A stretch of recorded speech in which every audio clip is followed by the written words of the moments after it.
Белгиското претседавање со ЕУ предизборно жонглирање ќе остане ли проширувањето во фокусот? Дали новите европски избори ќе донесат престројување на десно во Европарламентот? Додека стотици демонстранти маршираат со фашистички поздрав низ Рим, а десничарските популисти слават победа во Холандија, на каква карта ќе игра Западен Балкан и каква иднина ја чека Македонија? Во ова издание на Европат. Останете со нас.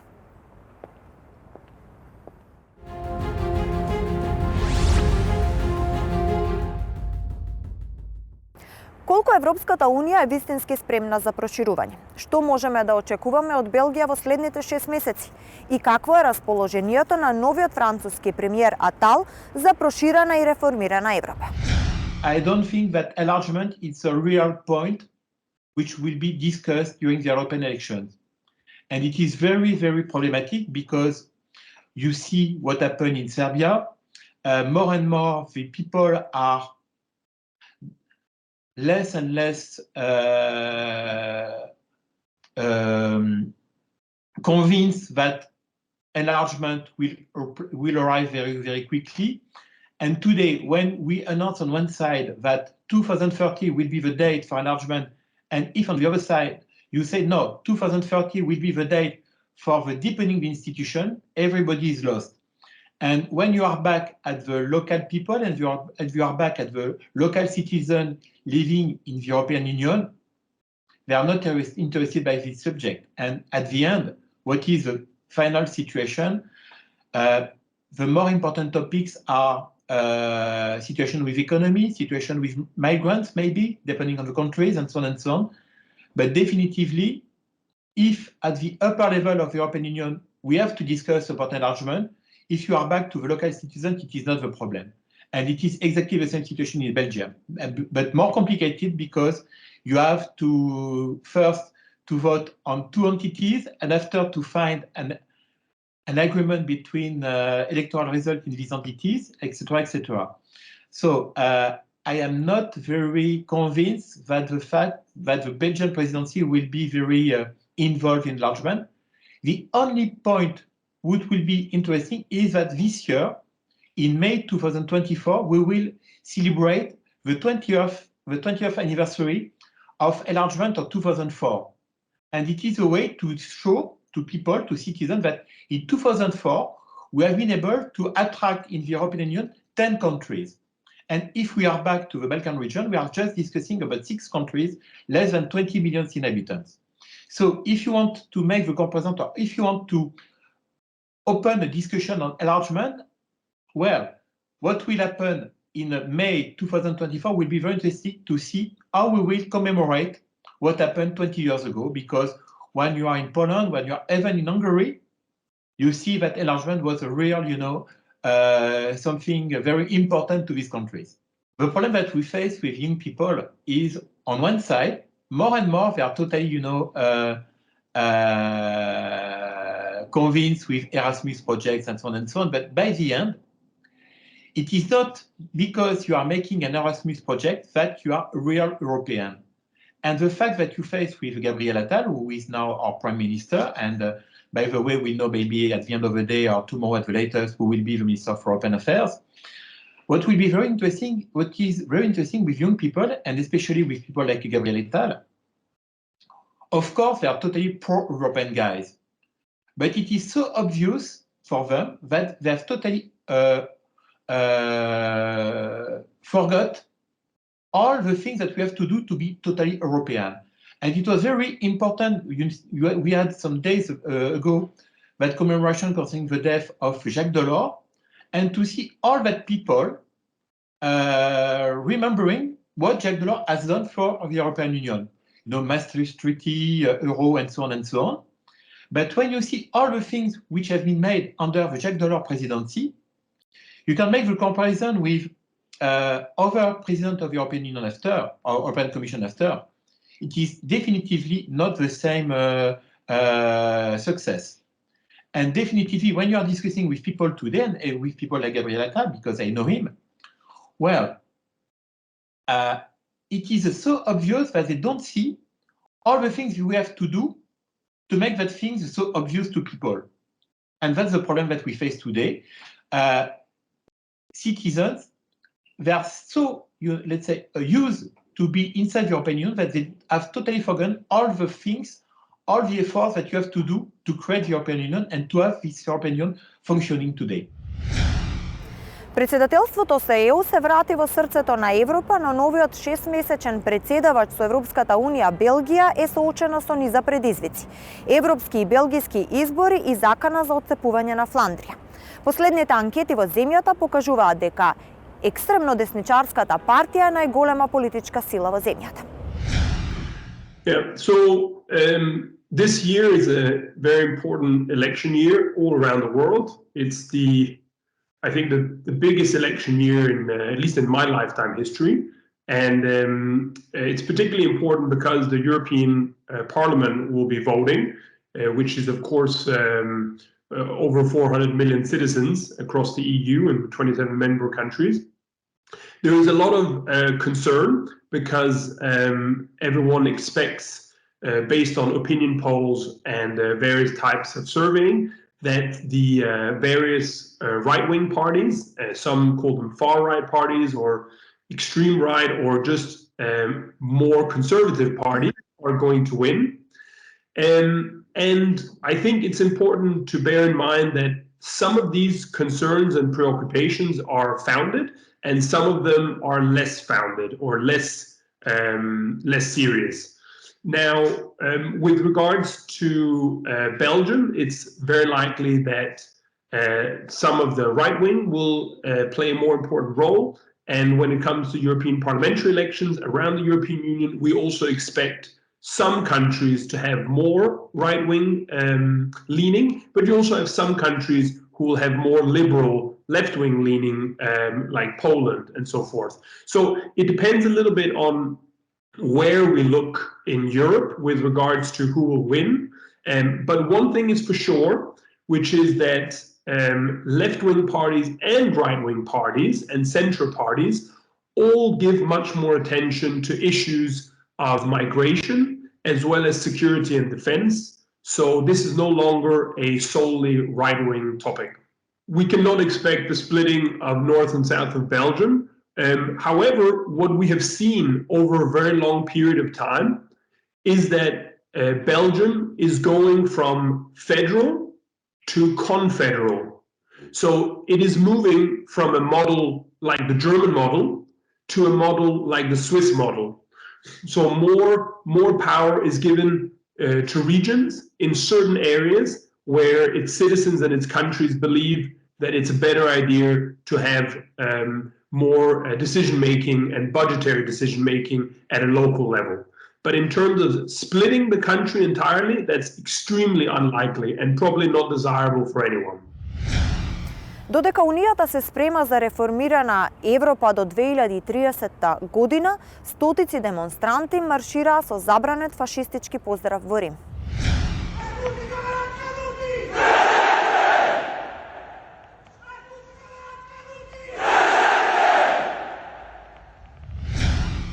Well, I was in Italy some days ago because I am also from Italian origin.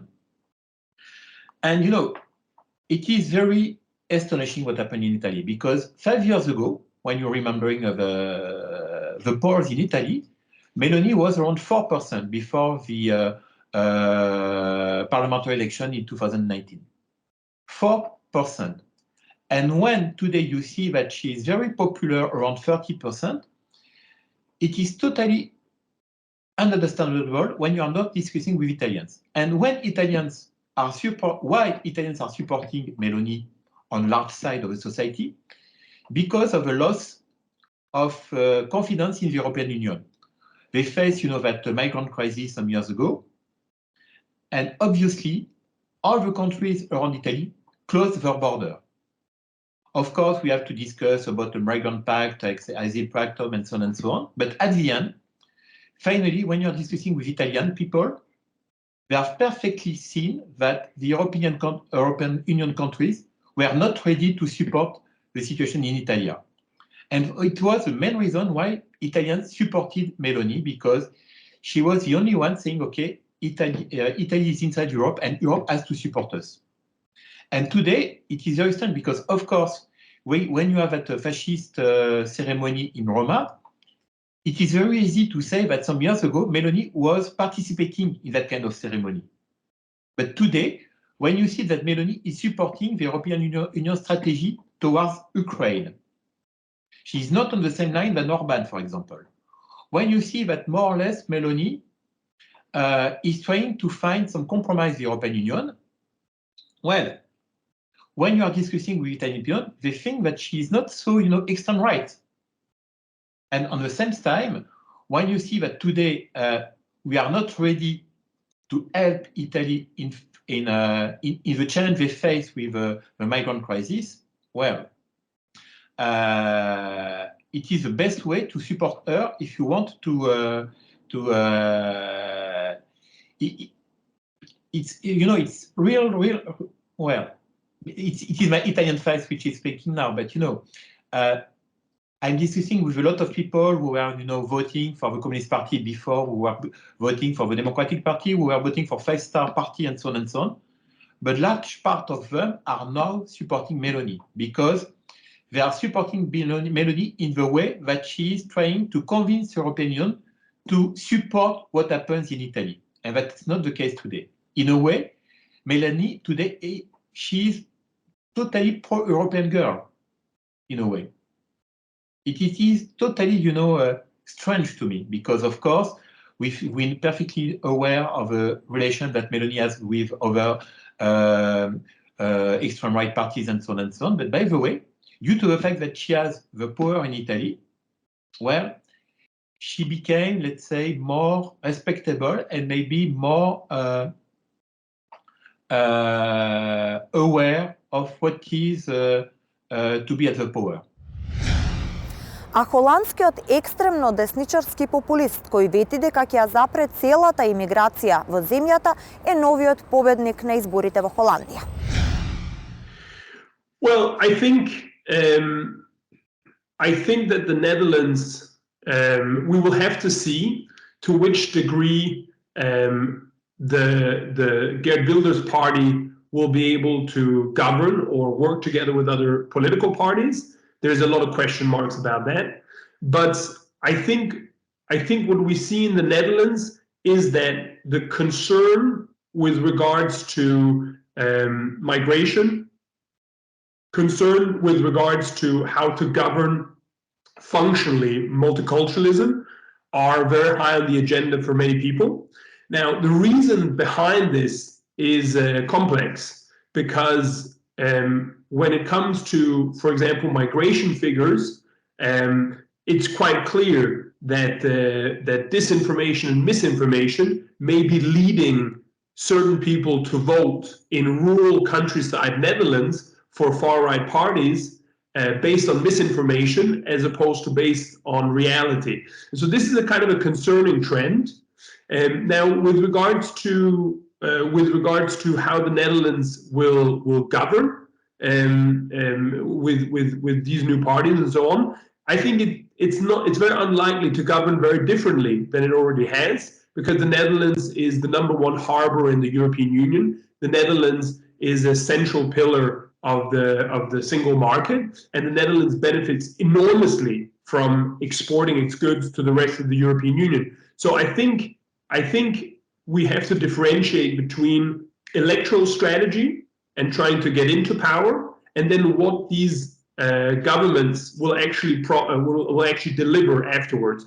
So, for example, in Italy, where Giorgia Meloni won the government, and she is famously far right. In fact, she even has roots in the fascist movements. She pretty much turned pro-Ukraine, pro-EU defense and pro-EU military, pro-Frontex, and pro-EU budgets on common agricultural policy, common cohesion policy, all the big EU budgets that represent over 60% of the EU budget, she signs off positively on. She even signs on positively about the European Common Asylum Policy.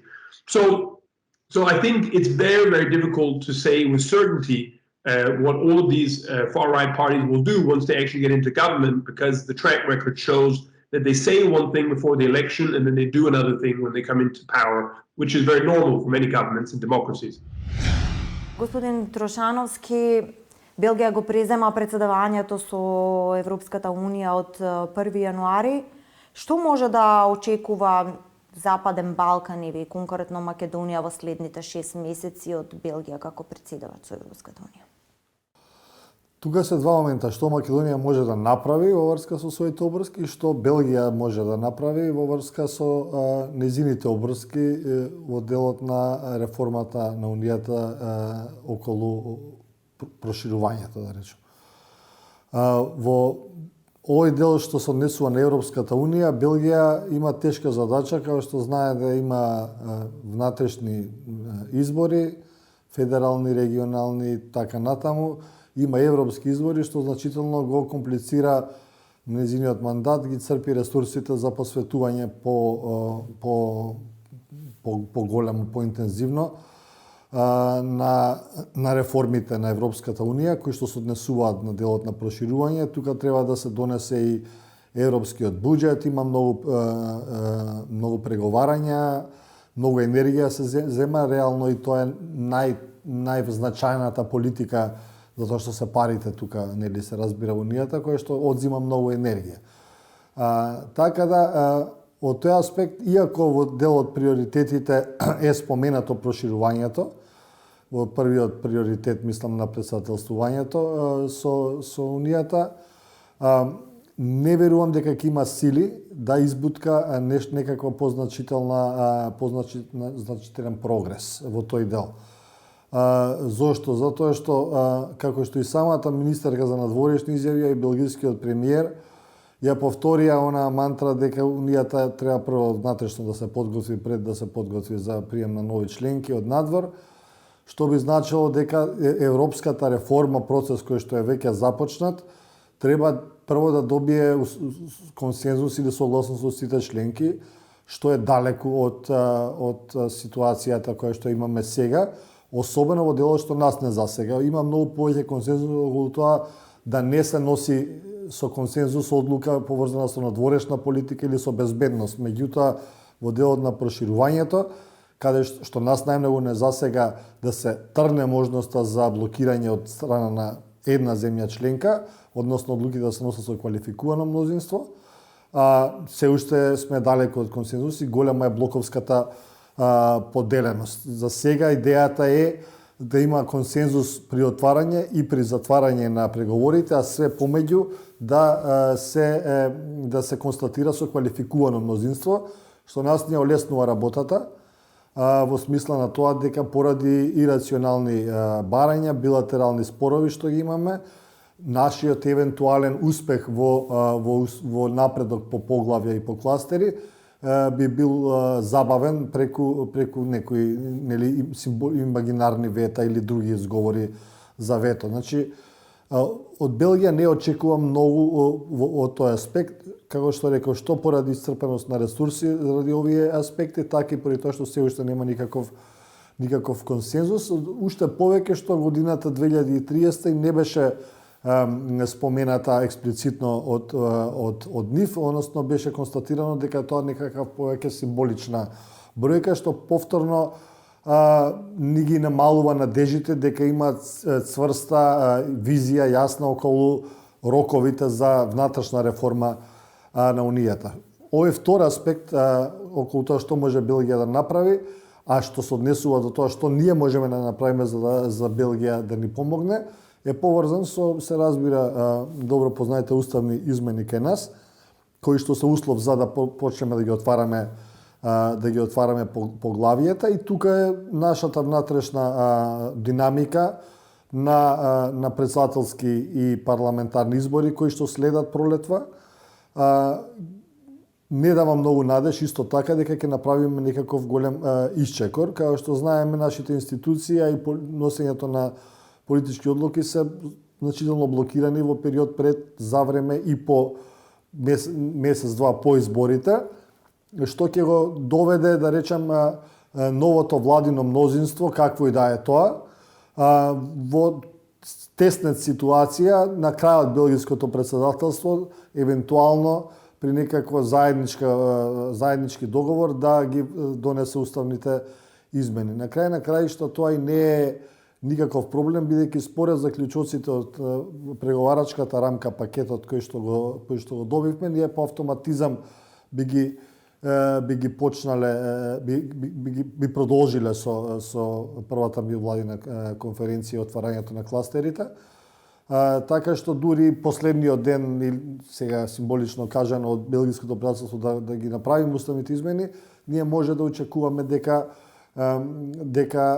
барем во тој дел ќе имаме некакво поместување на европскиот пат. Иако секако би рекол дека изгледите за тоа се значително помали. Она што следува по тоа е унгарското превземање со председателството, после Белгија Унгарија превзема и Орбан. Знаеме дека Унгарија декларативно е поддржувач, ни дава и техничка поддршка во секретаријатот за европски прашања за нашето проширување. Сепак да не забораваме дека ќе има и ново престројување во Европарламентот, а се чини дека ЕУ се повеќе се движи кон десно. Ги спомнавте квалификуваното мнозинство, спомнавте и 2030 година, да не забораваме на последниот Европски совет, може би воопшто не беше на некој начин отворен оној француско-германскиот предлог за кој со месеци се зборуваше дека детално ќе се дебатира помеѓу ЕУ лидерите. Може би единствен звезден блесок беше оно отварање, доделување за отварање на преговори на Украина и Молдавија. Согледувајќи ваквата ситуација моментална во Европската Унија и со оглед на тоа дека уставните измени кај нас сега се во моментот невозможна мисија, дали Македонија на некој начин го пропушта оној период, звезден период, можеби на Европската Унија, кога е расположена овие месеци во однос на проширувањето, со оглед на тоа дека не знаеме каква ќе биде иднината на и новите лидери, новите места челници кои ќе застанат и на Европската комисија и Европарламентот после 6 месеци. Видите, да не го мешаме ставот на потенцијално поддесната Европа, кој што би се случило идната година поради веројатноста десните партии да освојат поголеми мнозинства во парламентот и отварањето на преговори. Ние ако ги донесеме уставните измени, ќе продолжиме со преговорите секако. Тие ќе останат скептични и верувам дека тој пат кој што допрва треба да го одиме во отварање на поглавја и затварање на поглавја, на многу пати може да биде обструиран, особено со новата француска методологија која што ги зголемува можностите за политички блокади, да речам, во процесот на пристапување на Унијата.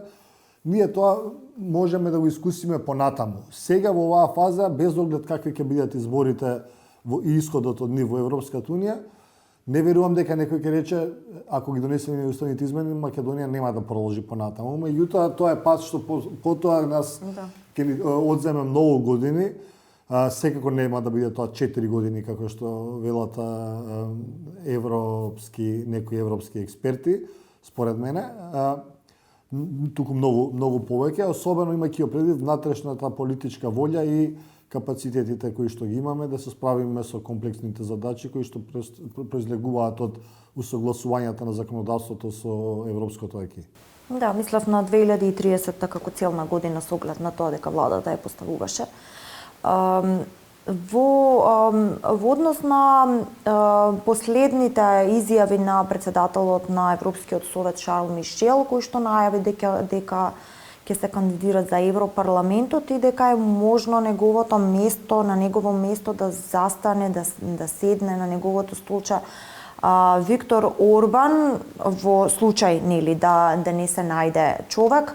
Тоа е тој некој гап период, празен период, додека да се најде председател, додека да застане председател на Европскиот совет. На некој начин ова во ЕУ предизвика одредени реакции, меѓутоа што ова би значало за следниот период во Европската Унија? На нас ќе има некаква голема импликација. Мислам конкретно во Европската Унија. Не верувам дека ќе има значајни последици по дебатата или ставот за проширување, на Европската унија, нити кон нејзината внатрешна дебата за реформа толку многу, колку што може да има последици по позициите на Европската унија кон Русија и Украина во смисла на санкции, финансиска и воена помош.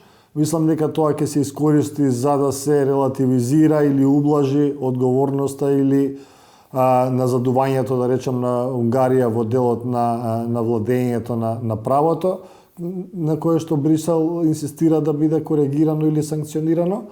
Меѓутоа, во други некои полиња не гледам дека овој веде краток мандат кој што потенцијално би го имал Орбан, ќе нанесе некои позначителни промени. Во однос на пакетот Скопје-Тирана, Грција го одблокира писмото кое што го имаше блокирано за Албанија. Дали можеме да очекуваме во следниве 2 до 3 месеци, да не заборавиме имаме уште и во март слават, на кој што би била Албанија одблокирана, би продолжила со следната фаза во преговорите и колку е поизвестно може би Македонија да остане сама во чекалницата на Европската унија со оглед на тоа дека не ги спроведува уставните измени, и нема ни изгледи дека тоа ќе се случи скоро.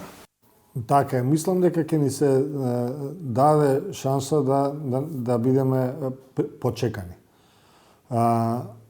Голема е опозицијата ке многу европски главни градови да Албанија и Македонија бидат одвоени, како што исто така има и дел од значителни земји членки, пред се водени од Италија, кои што ја протежираат и фаворизираат Албанија. И заслужено би требало да започне преговори, но многу малце преговорите имаат врска со заслуги, како што многу добро знаеме самите. И пораката која што од една страна ќе се прати доколку Албанија се одвои, е дека процесот на проширување и неговиот кредибилитет кој што е долго време нарушен веќе е нефер и нерамноправен за многу земји. Така да мислам дека со тоа ќе се почека, ако не од Грција, можеби некоја друга земја ќе изрази сомнежи, но дури и да се случи и да продолжи Албанија, сепак очигледно е дека во Брисел на Балканот се повеќе се гледа како регион кој што треба заеднички да напредува, без оглед што секоја земја има своја траекторија на формално правно поставена преку преговарачките рамки. Меѓутоа се гледа на целиот регион како една целина, оттаму и планот за раст кој што се представи, оттаму и одамна веќе воспоставениот берлински процес кој што има за цел регионот како целина да го спреми и така да биде инкорпориран. Не верувам дека една земја ќе влезе пред друга од балканските земји во Европската унија или ќе направи значителен напредок доколку другите заостануваат. А со оглед на тоа што десничарските и евроскептичното расположение е се поголемо, ќе биде се поголемо во Европската унија, мислам дека така ќе се третира како целина регионот. Евроскептиците ќе бидат задоволни, зашто така и реално многу потешко ќе напредуваме, зашто сите треба заеднички да го правиме тоа, а на Балканот е тоа малку потешко. Дел од оние што се исламофобични, што се ксенофобични и така натаму, ќе имаат Албанија исто така малце во чекалната, односно со помала стапка на прогрес би се приближила кон Европската унија и сите тие ќе прават велувам многу прокси постапки со кои што би го забавиле членството на напредувањето на Албанија. Господин Трушановски, на каква карта треба да играат македонските политичари со оглед на тоа дека во земјава и се повеќе расте ЕУ разочараноста? Видете, картата не треба да биде ЕУ воопшто, според мене. На крај на краишта ЕУ не ни треба ако ние добиеме Бугарија после 20 години со вакво ниво на политичка посветеност и лидерство, особено во дел на владење на право и овие сите дебакли што ни се случи изминатиот период. Фокусот треба да биде на оперативен план со рокови, мерки, на тоа како да се реформира судството, како да се избркаат од судството и од обвинителството оние компрометирани, корумпирани, неспособни суди, како да се ослободи судскиот совет, советот за заемни обвинители од партиски номинирани членови влијание. Тие треба да се трнат целосно, нема никаква смисла зошто да бидат таму и зошто партиите да одлучуваат. На крај на краишта, че тоа е едниот дел. И вториот дел пред се би било околу реформа на јавната администрација, која што конечно мора да се во најмала рака воведе мораториум, а понатаму и градуелно да се намалува до барем половина од сегашниот број, за да имаме некаков излез дека конечно таа ќе може ефикасно да ги сервисира административните потреби на граѓаните. Тука секако и вклучително и законот за висока раководна служба, кој што повторно треба да го намали, да се донесе што побрзо, кој што треба да го намали влијанието на партиските кадровици во именување на професионалци во јавната администрација. Гледавте Европат. Останете со програмата на телевизија 24.